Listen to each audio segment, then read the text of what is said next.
विक्रम विक्रम विक्रम। भारती, भारती क्या कर रही है? ये क्या कर रही है तू? पागल हो गई है क्या? मुझे मर जाने दीजिए भैया, इसी में हम सबकी भलाई है। अरे ऐसा क्या हो गया जो तुझे अपनी जान देनी पड़ रही है? बोल, जवाब क्यों नहीं दे रही है? मैं माँ बनने वाली हूँ। ये तूने क्या किया? दादी रुको, मेरी तरफ देख, देख मेरी तरफ। लड़का कौन है? अरे जवाब दे, कुछ तो बोल, किसका बाप है? उसका नाम सुधीर है। मेरे साथ मेरे कॉलेज में पढ़ता है, तहसीलदार का बेटा है। हम दोनों एक दूसरे से बहुत प्यार करते हैं। मुझसे बहुत बड़ी गलती हो गई, मुझे माफ कर दीजिए।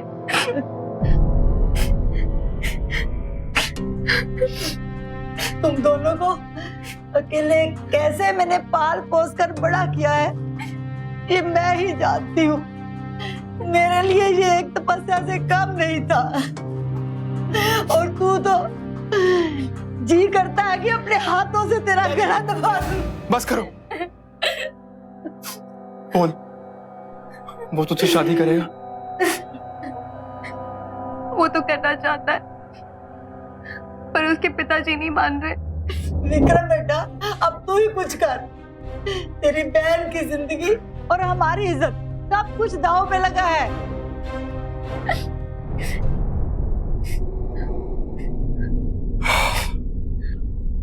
नमस्कार, सावधान इंडिया में मैं सुशांत सिंह आपका स्वागत करता हूं। एक छोटे से शहर में रहने वाले इस साधारण परिवार के लिए यह जिंदगी और मौत का सवाल था। क्यों? क्योंकि यही समाज की रीत है। उनके हालात, उनकी परेशानियां, ये उनका निजी मामला है। उनकी मदद के लिए कोई आगे नहीं आएगा। लेकिन भारती, जो बिन ब्याही मां बनने वाली थी, उस पर ताना कसने का अधिकार पूरे समाज को है। समाज के इसी दोगलेपन से मजबूर होकर इस लड़की ने अपनी जान तक देने की कोशिश की। विक्रम ने अपनी बहन की जान तो बचा ली, पर समाज में उसकी इज्जत को कैसे बचाएगा? कैसे मनाएगा सुधीर के पिता को, जो कि मेरठ के नायब तहसीलदार हैं?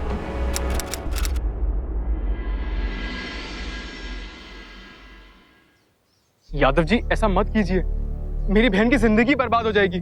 तुम्हें क्या लगता है,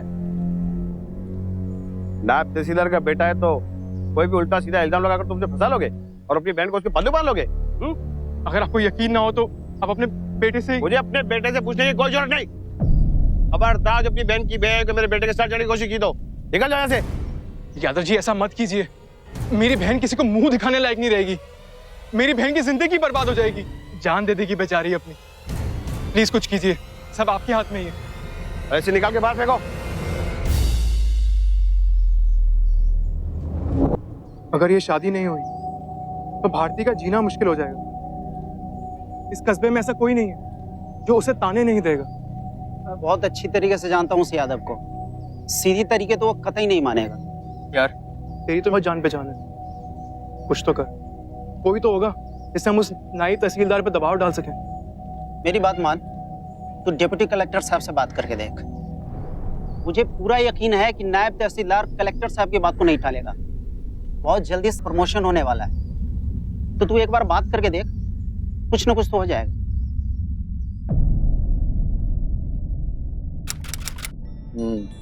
क्या नाम बताया आपने? जी, विक्रम।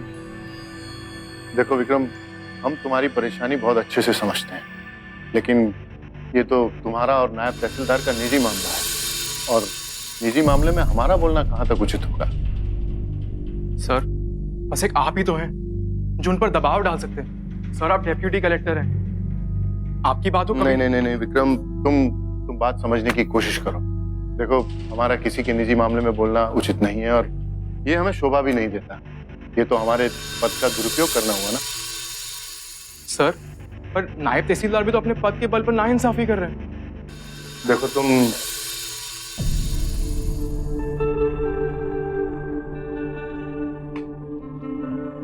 विक्रम, तुम बैठो, हम आते हैं।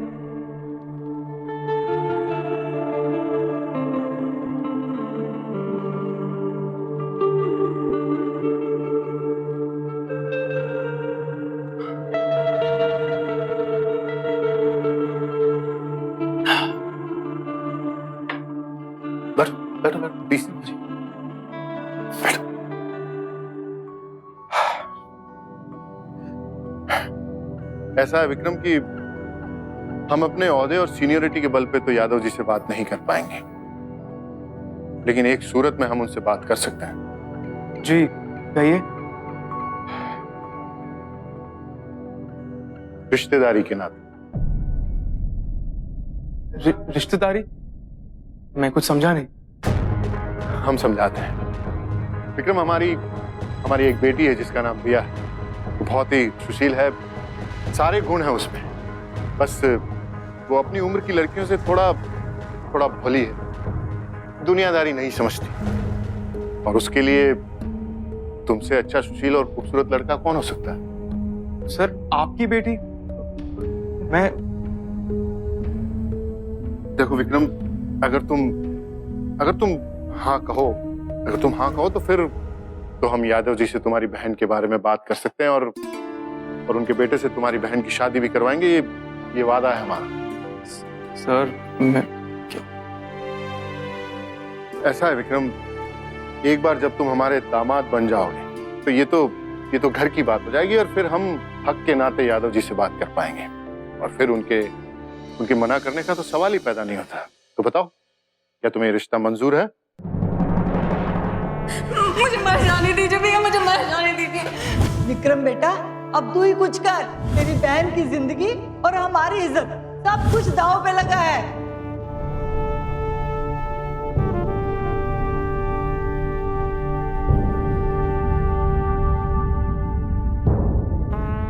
कहने को तो हम एक सभ्य समाज में रहते हैं, लेकिन सच्चाई तो यह है कि यहां मान और सम्मान सिर्फ ताकत वालों को ही मिलता है।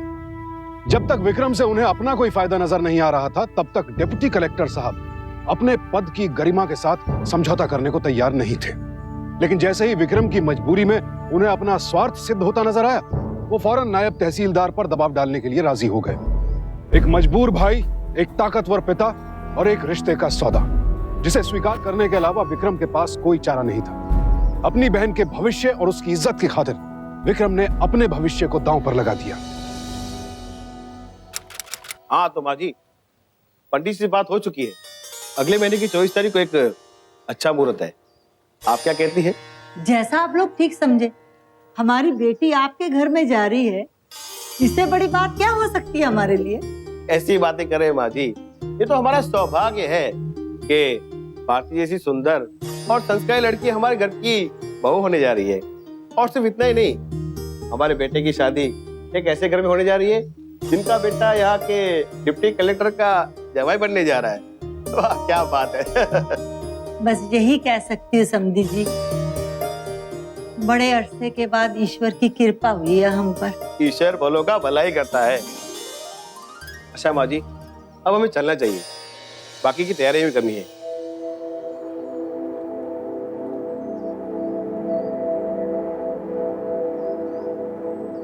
भैया, ये सिर्फ और सिर्फ आपकी वजह से मुमकिन हुआ है, वरना मैं तो आज बर्बाद हो जाती। सब ठीक हो जाए।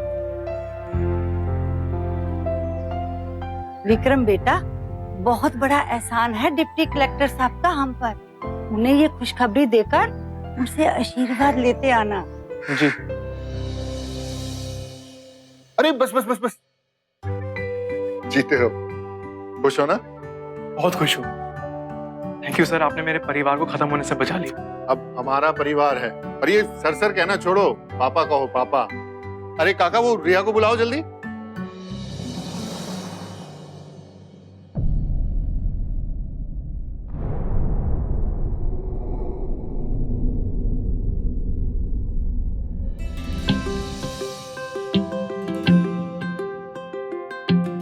लो भाई, आ गई रिया।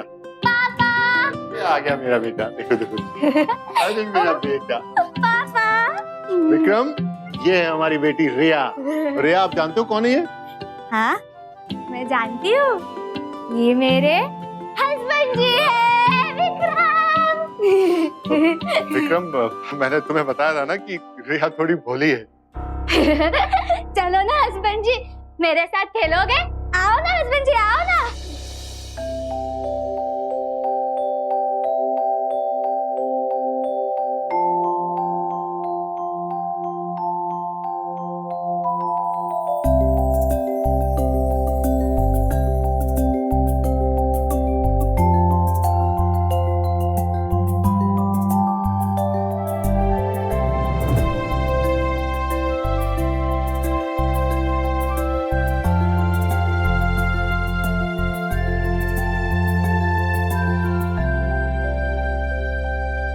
भैया, ये सिर्फ और सिर्फ आपकी वजह से मुमकिन हुआ है, वरना मैं तो आज बर्बाद हो जाती।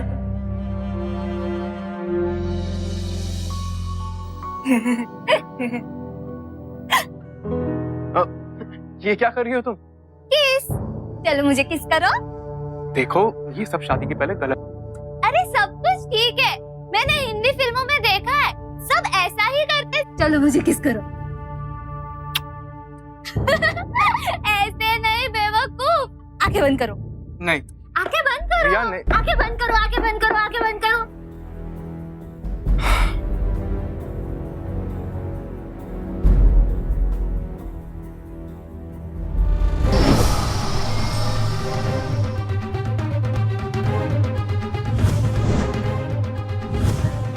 माफ कीजिए, मुझे लगा वो रिया।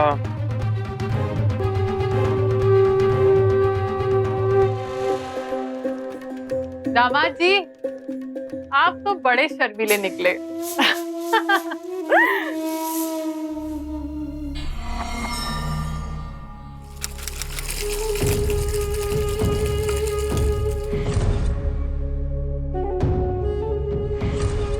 दामाद जी, आप तो बड़े शर्मीले निकले। आज जी पर के नहा ले बेटा।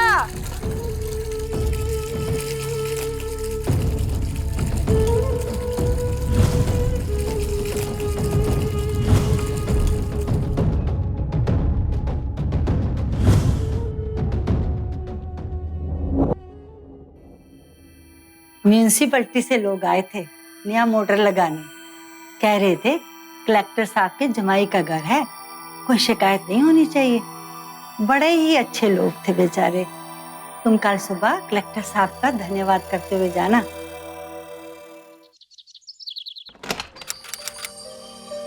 अरे विक्रम, आओ। कहो, कैसे आना हुआ? वो कल आपके लोग आए थे घर पे नई मोटर लगाने, इसलिए आपको धन्यवाद करने आया था। अरे तुम खड़े क्यों? बैठो ना प्लीज।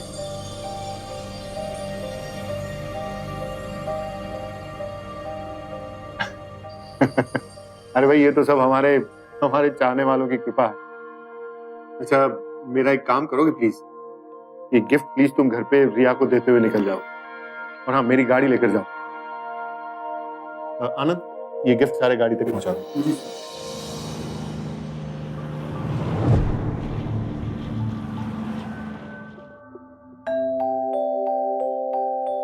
अरे हस्बैंड जी, हमारे पापा ने तुम्हारे लिए गिफ्ट भेजी है। गिफ्ट लाओ लाओ लाओ। तुम्हें भी देखना है? नहीं नहीं, मैं निकलता हूँ। Okay okay. काफी जल्दी में लगते हैं दामाद जी। कहीं जाना है?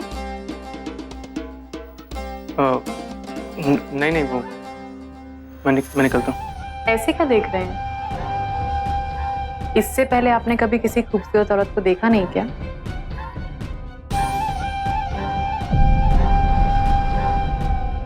अरे रिया बेटा, हाँ? आपके हस्बैंड जी आए हैं, है ना? तो इनकी खातिरदारी तो करनी पड़ेगी। चलिए कोई बात नहीं, आप अपने गिफ्ट्स देखिए, हम ही अपने दामाद जी की खातिरदारी किए देते हैं। क्यों दामाद जी, हमारे हाथ से तो मिठाई खाएंगे ना?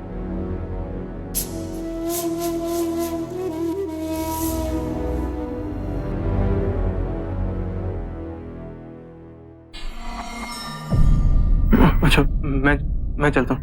नहीं नहीं नहीं, तुम नहीं जा सकते, तुम मेरे साथ खेलो। मुझे बहुत बोर हो रहा है। पापा ने कोई खिलौने नहीं नहीं नहीं, तुम नहीं जा सकते। हम कितना कुछ खेलेंगे। हम ना वो वाली गेम खेलेंगे, हाइड एंड सीक वाली, बहुत मजा आएगा। प्लीज प्लीज प्लीज, तुम नहीं जा सकते, तुम नहीं जा सकते।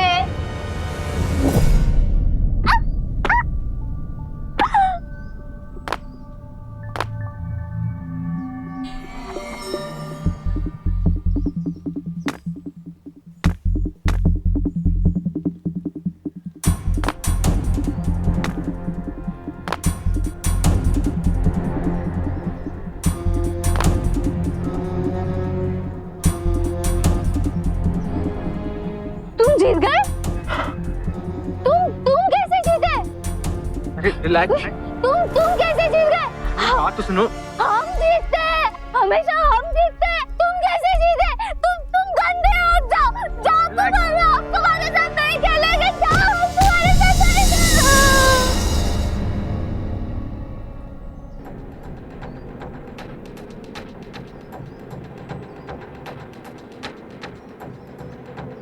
रिया, ये क्या किया तुमने? मैंने क्या? वो जीत कैसे गया? मैं जीत रिया, गया। अपने हस्बैंड जी के साथ कोई ऐसा करता है क्या? अगर दामाद जी को कुछ हो जाता तो? चलो जाओ, तुम अंदर जाओ, हम देखते हैं कि उन्हें कहीं चोट तो नहीं आई।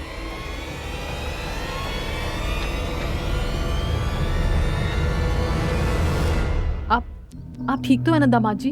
नहीं मैं ठीक। कहाँ ठीक है आप? आपको तो कितना खून निकल रहा है।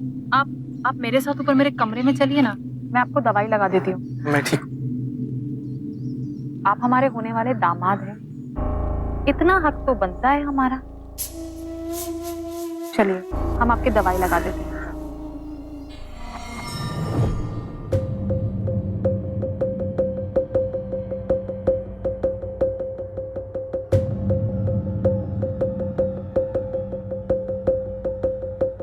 घाव काफी गहरा है।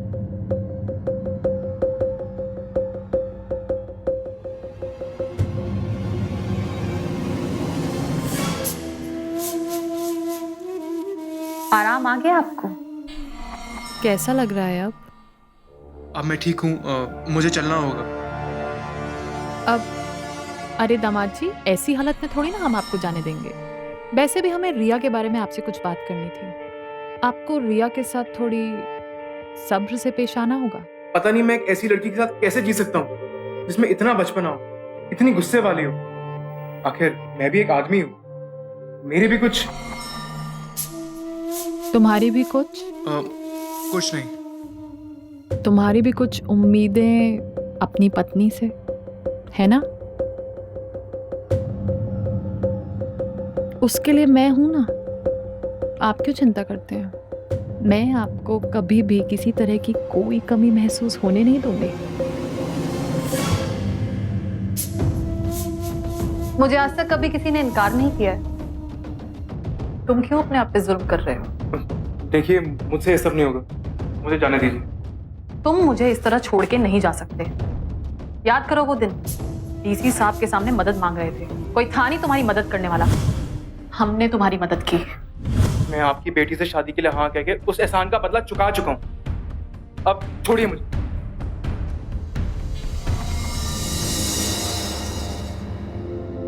आओ विक्रम बेटा, मुबारक हो।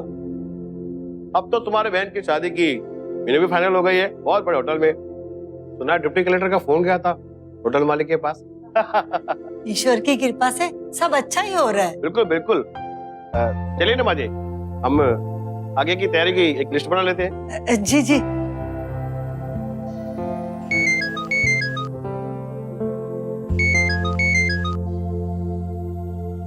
हेलो, क्या?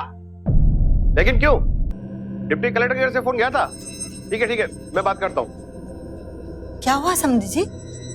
होटल से फोन था, कह रहे थे कि होटल की बुकिंग कैंसिल हो गई है। क्या? अभी तो आप। वही तो विक्रम बेटा, ये सब क्या हो रहा है? ये अचानक होटल की बुकिंग कैसे कैंसिल हो गई? पता नहीं, मैं तो एक सेकंड। हेलो। तो कैसा लगा मेरा झटका तुम्हें? ओह, तो आप हैं। अगर तुम अपनी हरकतों से बाज नहीं आए ना, तो इससे भी बड़े बड़े झटके दूंगी मैं तुम्हें। तुम्हारे पास अभी भी मौका है, मैं तुम्हारा इंतजार करूंगी। मुझे सोचने के लिए थोड़ा वक्त चाहिए। हाँ, सोच लो। और हाँ, घर पे सबको बता देना कि शादी का वेन्यू चेंज हो गया है। अब शादी उससे भी अच्छे और बेटर होटल में हो रही है। आखिरकार कलेक्टर साहब के जवाई की बहन की शादी है, इज्जत का सवाल है, नहीं?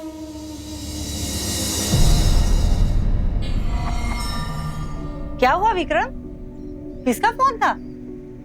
कलेक्टर साहब के घर से फोन। उन्होंने वो होटल कैंसिल करवा के उससे भी बड़ा होटल बुक करा लिया है। ओहो, क्या बात है भाई, जवाई की खातिर हो तो ऐसे।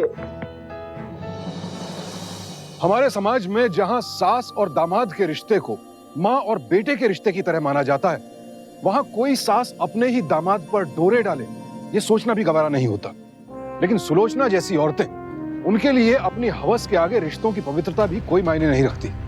विक्रम की बहन की शादी तो धूमधाम से होने वाली थी, लेकिन उसकी अपनी जिंदगी उलझती जा रही थी। अब तक तो वो सुलोचना की हर ज्यादती को चुपचाप सहता गया, अपनी बहन और अपनी दादी की खातिर। लेकिन उसे अंदाजा भी नहीं था कि सुलोचना कितनी शातिर औरत है और उसकी एक चाल अब भी बाकी थी, जिसे अंजाम देने के लिए वो खुद कलेक्टर के साथ विक्रम के घर आई।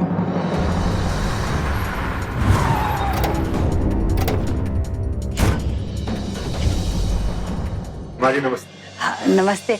आइए आइए समधी जी। ऐसे में आप बड़े लोगों की आवभगत नमस्ते। कैसे करते हैं, यही मैं समझ नहीं पाती। बैठिए ना, अरे आप बैठिए ना प्लीज, आप बैठिए। बैठिए बैठिए। माँ जी।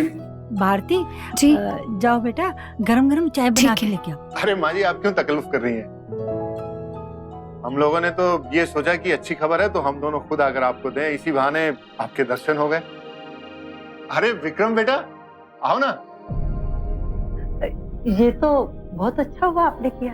माँ जी, एक्चुअली हम लोग सोच रहे थे कि भारती बिटिया की शादी के 10-15 दिन बाद में हम लोग विक्रम और रिया की भी शादी कर देते, तो आप लोगों का क्या कहना है इस बारे में? ये तो बहुत अच्छी खबर है। मुझे तो कोई एतराज नहीं है। क्यों विक्रम बेटा? जैसा आपको ठीक लगे दादी। वो हम आप लोगों के लिए कुछ मिठाइयाँ लाए थे, बाहर से सामान ले आओ।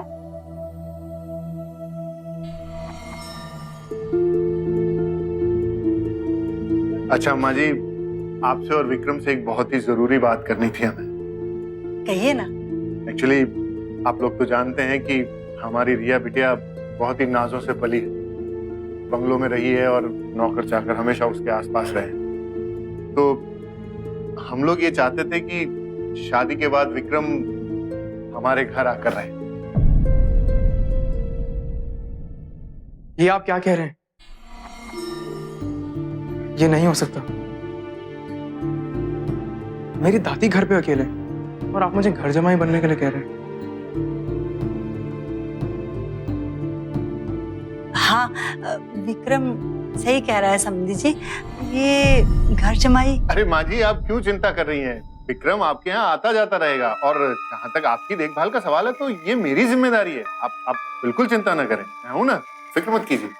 देखिए प्लीज मुझे 1-2 दिन का टाइम दीजिए प्लीज। ठीक, ले लो टाइम, लेकिन मुझे ज्यादा वक्त जाया करना पसंद नहीं है, तो इसका ख्याल रखना। नमस्ते।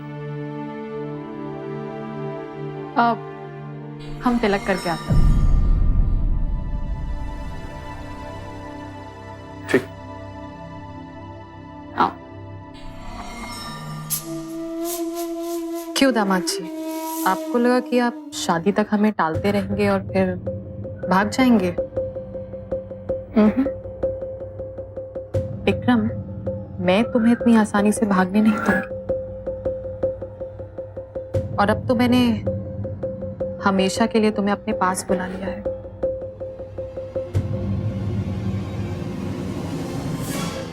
अब तुम्हें जिंदगी भर मेरे साथ रहना ही पड़ेगा।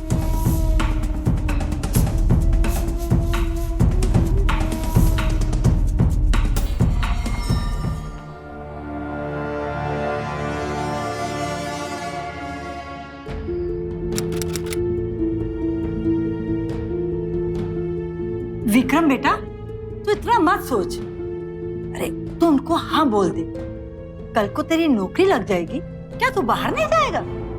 नहीं दादी, मुझे घर जमाई नहीं बनना है। हमने उनकी हर बात मानी है, पर इस बार नहीं। लेकिन बेटा, अब तेरी मर्जी। भैया, आप जो कह रहे थे बिल्कुल ठीक कह रहे थे। आपने मेरे लिए बहुत सारी कुर्बानियां दी हैं, पर अब और नहीं। आप कलेक्टर साहब को इनकार कर दीजिए। किस्मत में होगा तो हो जाएगी शादी, वरना जो होगा देखा जाएगा।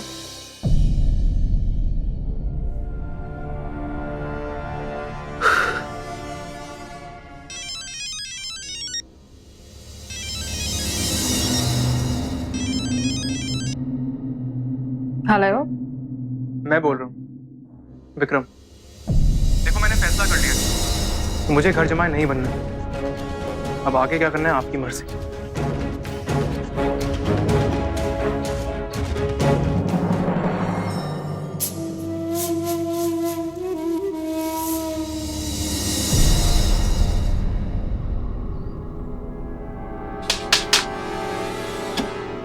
विक्रम कौन है? जी मैं हूँ। लेकिन मैंने किया क्या है? किया क्या है? हाँ? डिप्टी कलेक्टर की बेटी को जानता है तू? रिया? जी। उसने तेरी वजह से खुदकुशी करने की कोशिश की है। पकड़ ले इसे।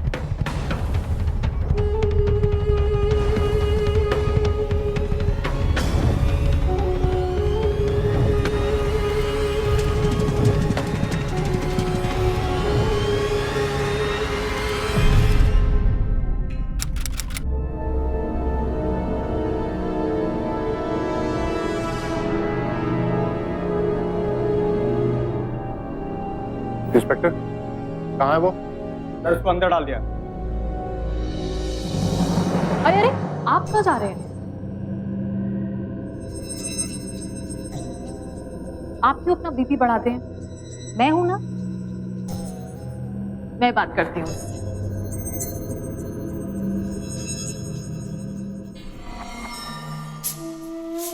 वो ससुराल बेटर है या ये?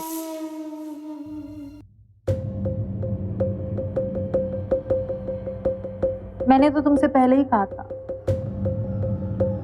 पर तुम ही ने मेरी बात नहीं मानी। तो अब देख लो, तुम्हें यहाँ पे रहना है या फिर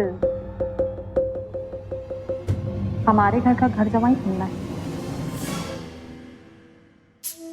वैसे यहाँ पे काफी सारे केसेस हैं जिसमें मैं तुम्हें फंसवा सकती हूँ। जिंदगी बीत जाएगी लेकिन केसेस खत्म नहीं होंगे। क्या सोच?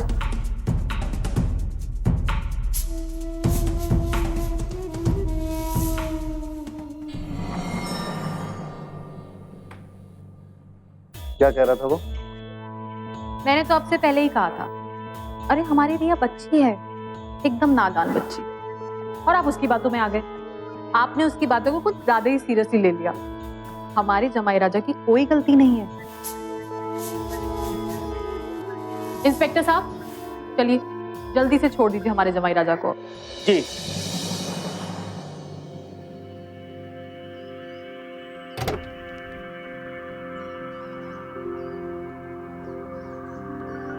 अगर हमें गलती के लिए सजा देनी आती है ना, तो इनाम देना भी आता है। आज से ये नई गाड़ी तुम्हारी। हाँ विक्रम, अपनी इस नई कार में सुलोचना को घर छोड़ देना और रिया को लॉन्ग ड्राइव पे ले जाना मत भूलना, उसे बहुत खुशी मिलेगी। एंड आई होप कि तुम इस बार तो हमें मना नहीं करोगे, हैं? चलो बाय।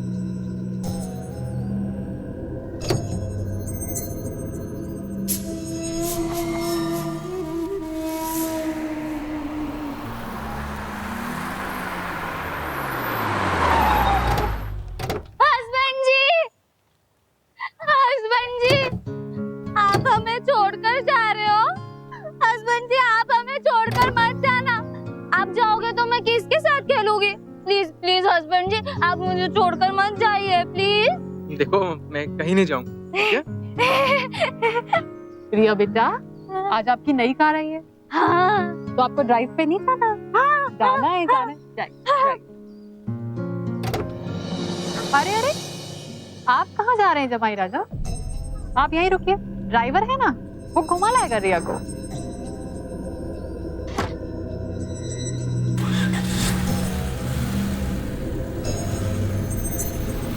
आइए हम अंदर चलते हैं।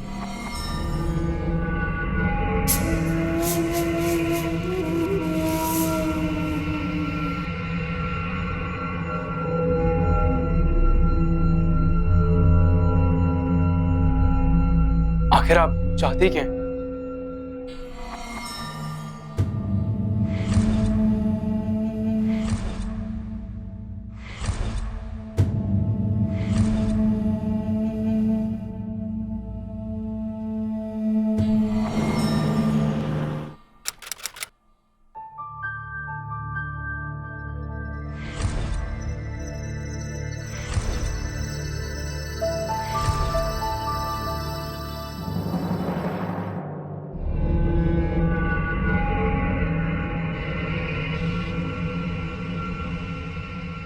तुम? कलेक्टर साहब कहाँ हैं? कलेक्टर साहब सोए हैं 2-3 पैग मार के, वो नहीं उठने वाले। स्टडी रूम पे हैं। लेकिन तुम यहाँ कैसे? बहन की शादी हुई ना, सोचा जश्न मना लूं तुम्हारे साथ।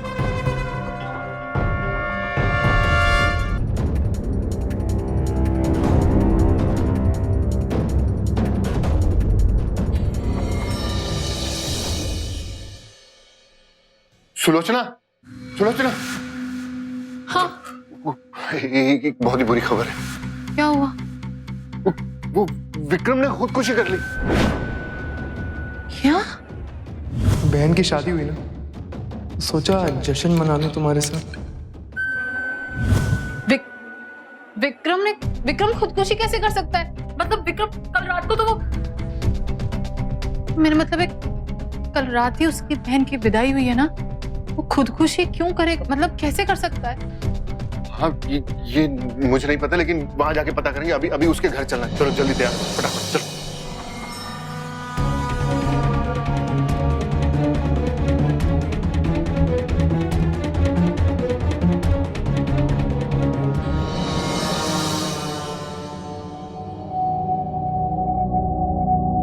इतनी बुरी तरह से जल गया था कि कुछ पहचान में ही नहीं आया। भगवान जाने कलेक्टर साहब के दामाद ने खुदकुशी क्यों कर ली। ऐसी क्या बात हो गई होगी? और वो भी इतनी दर्दनाक तरीके से जान लेना। और पूरी की पूरी गाड़ी जल गई। और तो और लाश भी बुरी तरह जल चुकी थी। मैंने तो यहाँ तक सुना है कि पेट्रोल छिड़क कर अपने आप को आग लगा ली थी। मेरी तबीयत ठीक नहीं है, मैं घर जाती हूँ।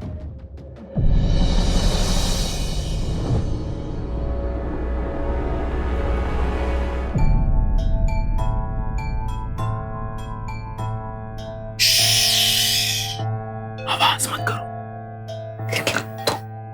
तुमने तो मतलब मुझे कुछ नहीं हुआ। इधर आओ। कुछ नहीं हुआ मतलब? तो वो उस दिन वो सब नाटक था? क्योंकि मैं भी अब तुम्हें पागलों की तरह जाने लगा हूं। तुम भी मुझे इतना ही चाहते हो ना? मुझे वो डेप्यूटी कलेक्टर की बेटी नहीं चाहिए। तुम कहना क्या चाहते हो? ये क्या है?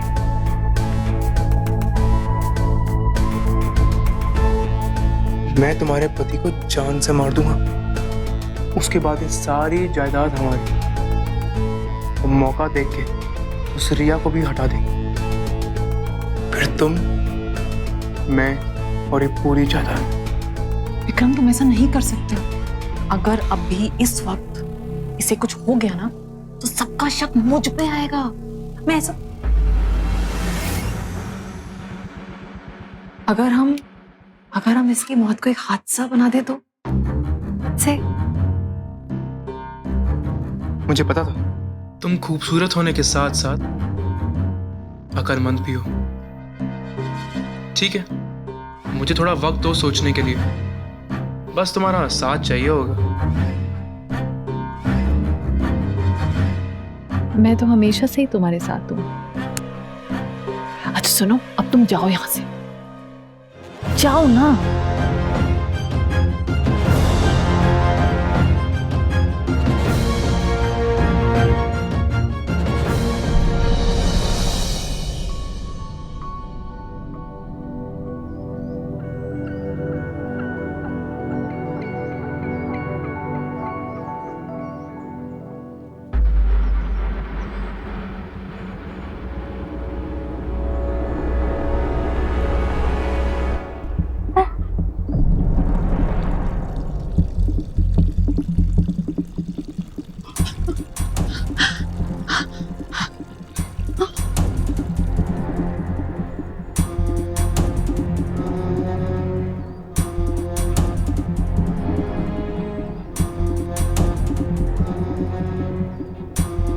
क्या कर रहे हो?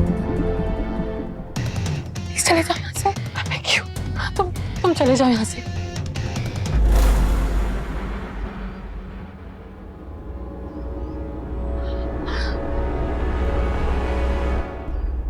Sulochana, are you alright? मैं ठीक हूँ। वो योगा थोड़ा करते हैं ना तो हो जाता है।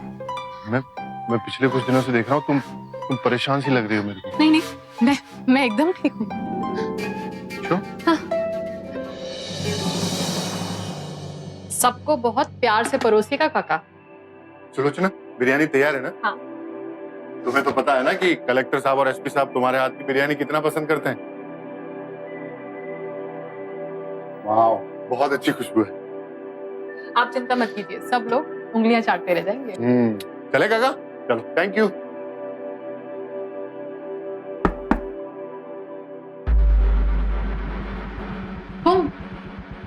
डेप्यूटी कलेक्टर साहब की 13वीं की तैयारी कर लो, कि मैंने उनकी गाड़ी की ब्रेक फेल कर दी।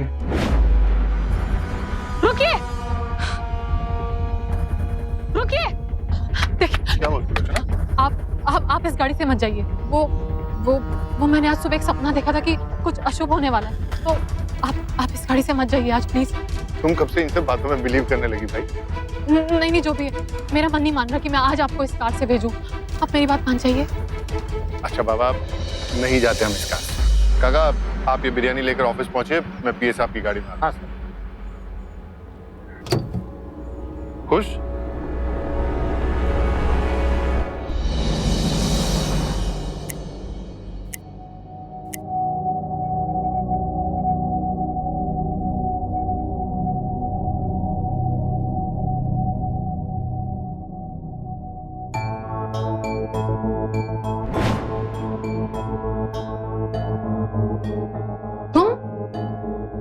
आखिर तुम चाहते क्या हो? मैं तुम्हारे लिए कुछ लाया हूं, जहर की शीशी। मैंने तुम्हारी बिरयानी में जहर मिला दिया। क्या? अब तक तो सब उंगलियां भी चाट चुके होंगे, बस आधा घंटा और फिर सब खत्म। मैं तुम्हें नहीं छोड़ूंगी। मेरी छोड़ो, कलेक्टर साहब पे ध्यान दो, ज्यादा वक्त नहीं है उनके पास। शहर के सबसे बड़े ऑफिसर्स की मौत की वजह डेप्यूटी कलेक्टर साहब की बीवी की बनाई हुई बिरयानी।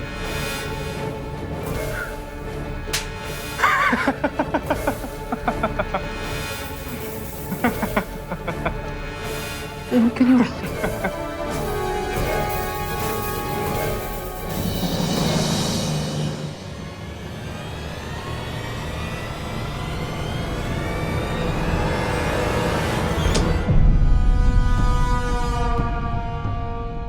बिरयानी खा ली? अरे सुलोचना, तुम ये पूछने के लिए यहाँ तक आई हो?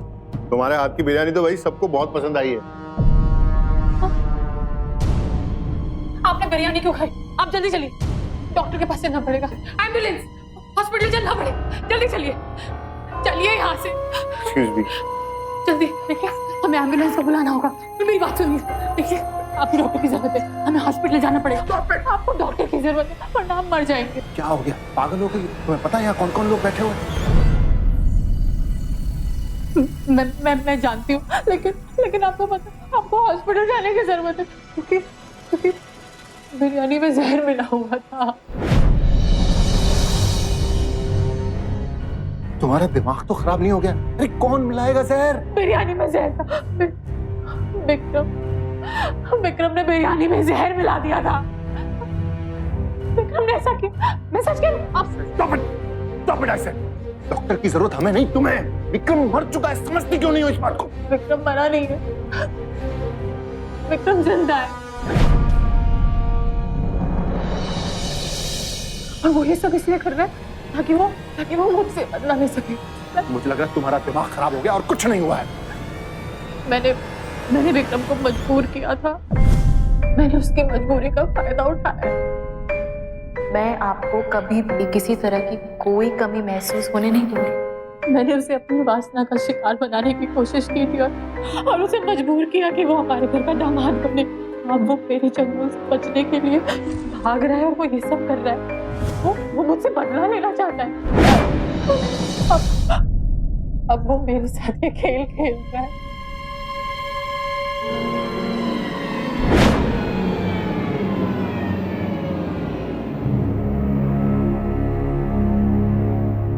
मैंने कहा था बस, इससे ज्यादा मुझे कुछ नहीं चाहिए। मेरी जिंदगी, मेरा स्वाभिमान, मेरी आजादी, किसी की जान लेने नहीं आया था मैं यहाँ पे। फिक्र मत कीजिए, मैंने बिरयानी में जहर नहीं मिलाया, पर इसके अलावा मेरे पास और कोई रास्ता नहीं था। इसके मुंह से सच कैसे उगल पाऊं? मैं जिंदा रह के भी इसके जाल से कभी बाहर नहीं निकल पाता। इसने तो मरने का नाटक किया और रिया को अपनी तरफ करके आपके घर में छुप गया।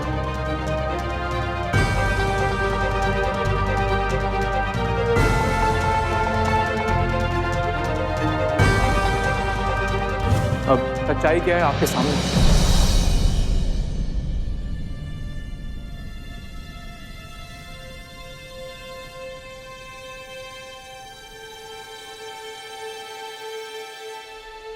आई एम सॉरी विक्रम बेटा, मेरी वजह से तुम्हें बहुत परेशानी उठानी पड़ी। I am really very sorry. It's okay. अदालत ने सुलोचना को दोषी मानते हुए उसे आईपीसी के सेक्शंस 306, 503 और 506 के तहत 7 साल कैद की सजा सुनाई। बहुत से लोग इस गलतफहमी के शिकार होते हैं कि पैसे के दम पर कुछ भी खरीदा जा सकता है, ताकत और ओहदे के दम पर किसी को भी खामोश किया जा सकता है। कितनी गलत है ये सोच। कितने गलत थे डिप्टी कलेक्टर साहब जिन्होंने अपने पैसों की ताकत के दम पर एक दामाद खरीदना चाहा।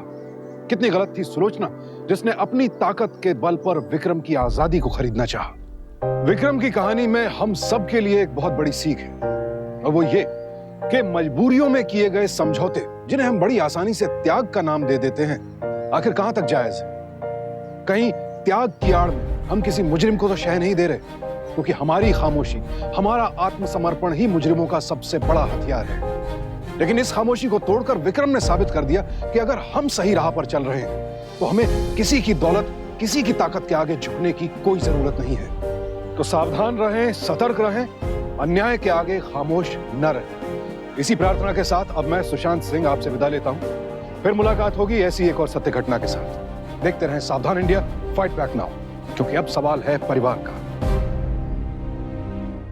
तो सावधान